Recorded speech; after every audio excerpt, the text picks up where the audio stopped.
Olá, inscritos do canal no YouTube História da Reforma. Hoje é o nosso segundo vídeo da série Pequenos Homens e Pequenas Mulheres a serviço de um grande Deus. Hoje iremos aprender um pouco mais com a vida de Perpétua e de Felicidade, duas mulheres que foram mártires cristãs durante a época de perseguição do imperador Sétimo Severo entre os anos 202 depois de Cristo. Após a morte de Policarpo de Esmirna, a perseguição não se aplicou a todo o Império Romano, mas ela continuou em algumas outras partes do Império, e durante os primeiros anos do século III, essa perseguição tornou-se o quê? Algo bem amplo, bem difundida e bem coordenada. E especialmente em um local, o norte da África. O norte da África, que é tão conhecido por causa de Aurélio Agostinho de Hipona, foi um local de intensa perseguição durante o século III, especialmente na cidade de Cartago, onde o cristianismo tinha um crescimento bastante grande. O cristianismo em Cartago crescia a cada dia. Isso alarmava as autoridades, principalmente devido ao decreto do imperador romano Sétimo Severo. Então, todos os que ensinassem, todos os que fossem convertidos ao cristianismo, deveriam ser julgados. Se não negasse a fé, seriam mortos. Peguei até um relato aqui. Esse decreto do Sétimo Severo, ele expede um decreto proibindo a conversão de pessoas tanto ao cristianismo como ao judaísmo. Por que o imperador fazia isso? O imperador adorava Serapis, que é um deus egípcio dos mortos, e ele temia que o cristianismo, principalmente, trouxesse consequências, fosse uma ameaça para a nova religião adotada pelo imperador. Porém, esse édito do imperador Sétimo Severo não foi só sentido por cristãos que se converteram nesse momento, mas também foi sentido por crentes, por cristãos que, já estavam convertidos há certo tempo, já se converteram e eram cristãos maduros na fé e já tinham uma vida estabelecida no cristianismo. Então, antes dessas questões, Justino Mártir havia morrido decapitado junto com 5 homens e uma mulher. Justino Mártir, ele foi condenado simplesmente porque ele ensinava de casa em casa o cristianismo, pregava as escrituras e defendia o cristianismo. E esse foi o crime mais qualquer outro que tudo indica que levou Justino Mártir a sofrer o martírio. Mas hoje iremos falar de Perpétua. O sofrimento pessoal de Perpétua está preservado num documento que data do século III depois de Cristo, chamado A Paixão de Perpétua e Felicidade. E esse documento se acredita que foi baseado nos registros e diários de Perpétua e Saturno. Então, antes disso, quem foi Perpétua? Víbia Perpétua, era uma mulher de 22 anos, a qual era mãe de uma criança pequena.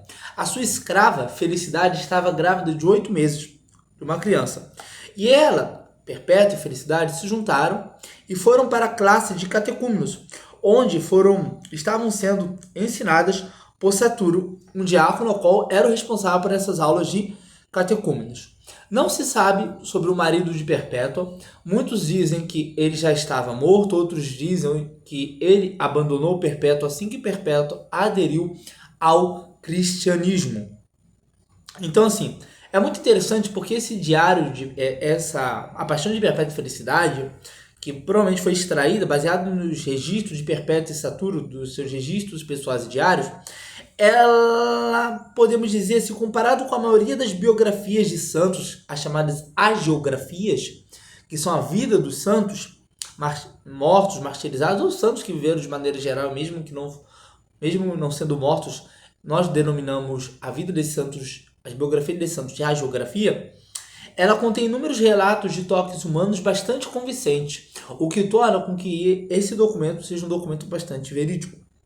Então, assim, Perpétua, esse relato descreve a angústia de Perpétua, a humilhação que o pai de Perpétua sofreu por tentar tirar a filha da prisão. O pai de Perpétua foi várias vezes na prisão, tentando fazer com que a sua filha retrocedesse da fé, negasse a sua fé e colocasse a família acima da sua fé.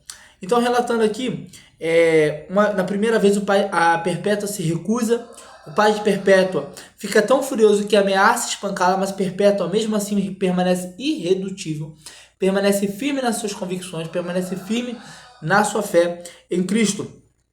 Porém, esse comportamento, ele logo sofreria um abalo, se podemos dizer assim. Por quê? O pai inflexível, o que o pai de Perpétua, um pai bastante inflexível, não conseguiu, o filho de Perpétua conseguiu.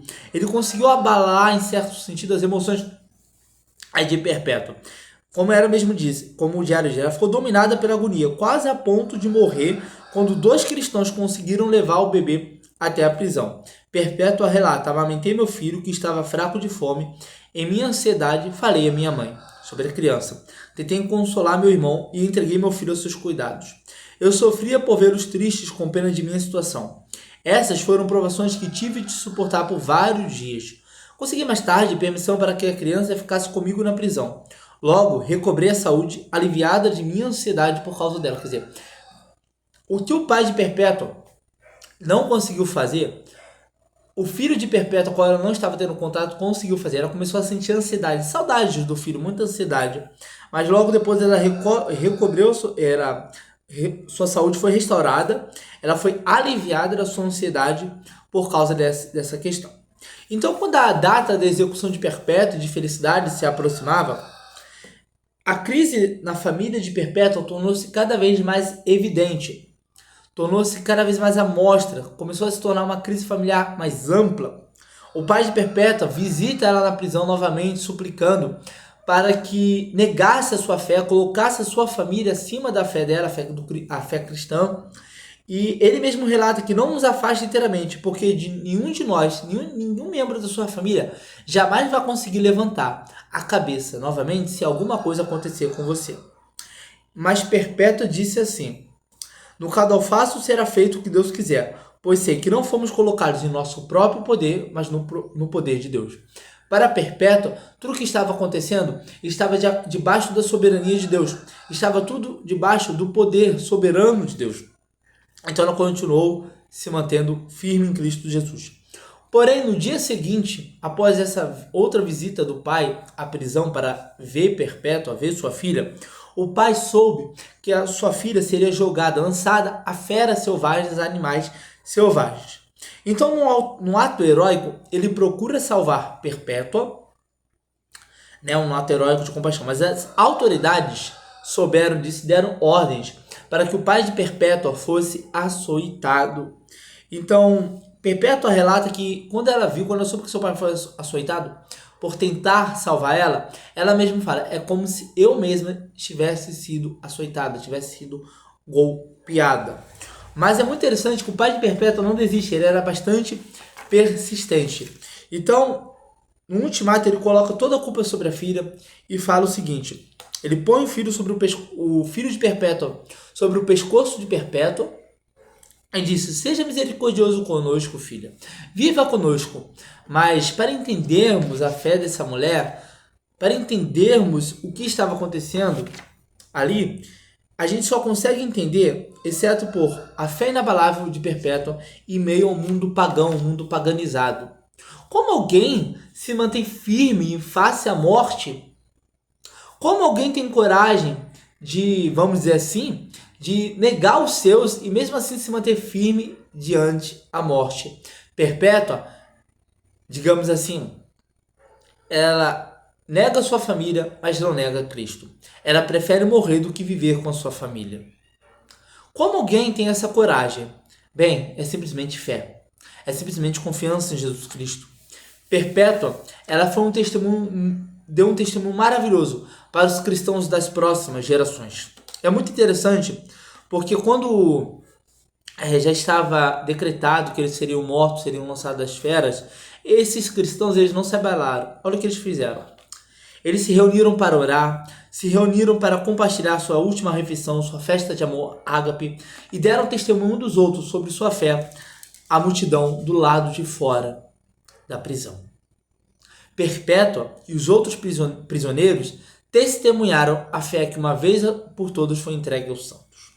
No dia da execução, os prisioneiros eram levados à arena. Os homens eram primeiramente torturados, para diversão do público, da plateia. Então os homens eram torturados primeiro, e depois eram enviados à arena com um urso, um leopardo ou um javali selvagem para serem mortos, para serem devorados, para serem pisoteados. Então é muito interessante que Saturo, que é o diácono responsável pelas aulas de catequese, ele fica tão ferido e sangrando depois da luta que os espectadores zombavam dele dizendo o seguinte: ele foi bem batizado.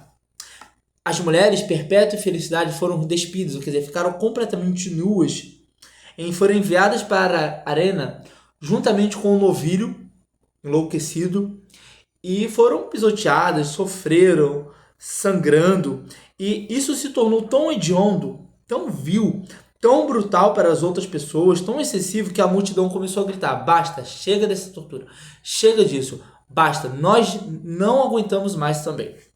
Então, quando terminou essa exibição preliminar, essa primeira exibição, tanto Perpétua como Felicidade foram levados ao executor, ao carrasco. E nesse momento, Perpétua diz assim, grita aos seus amigos: permaneçam firmes, meus irmãos e irmãs. Transmitam a palavra aos outros irmãos e às outras irmãs. Amem uns aos outros e não permitam que o nosso sofrimento seja uma pedra de tropeço para vocês. Perpétua logo em seguida é levada ao gladiador, que ao dar o primeiro golpe provavelmente errou, provavelmente por ele estar hesitando e matar Perpétua por falta de prática. Então Perpétua dirige a espada do gladiador ao seu pescoço e morre, dando testemunho da sua fé, e ali tudo acabou. Mas depois dessa onda de perseguição que abalou o Império Romano, principalmente ali no norte da África, aconteceram 50 anos de uma paz relativa, em que a Igreja de Cristo Jesus cresceu de maneira firme. Muitas pessoas que jamais tiveram a oportunidade de passar por essa prova de fé que Perpétua e Felicidade e Saturo passaram, ou que Policarpo passou, essas pessoas mesmo assim foram atraídas pela fé em Cristo Jesus. Essas pessoas foram atraídas pelo Evangelho de Cristo, foram atraídas a Cristo e foram impactadas pelos testemunhos desses homens e dessas mulheres que selaram a sua fé com sangue. Como o próprio Tertuliano disse, o sangue dos mártires é a semente da igreja, e o sangue dos mártires ainda é a semente da igreja. Que possamos ser impactados pela vida de Perpétua e Felicidade de Saturo. Que mesmo que os nossos familiares exijam que nós neguemos a Cristo, abandonemos a Cristo, venhamos a desistir do Evangelho de Cristo, que possamos continuar firmes. E mesmo que se isso acontecer, que venhamos a selar o nosso testemunho com sangue. Que Deus abençoe os irmãos. E o próximo vídeo da série será sobre Úfilas, o bispo dos godos.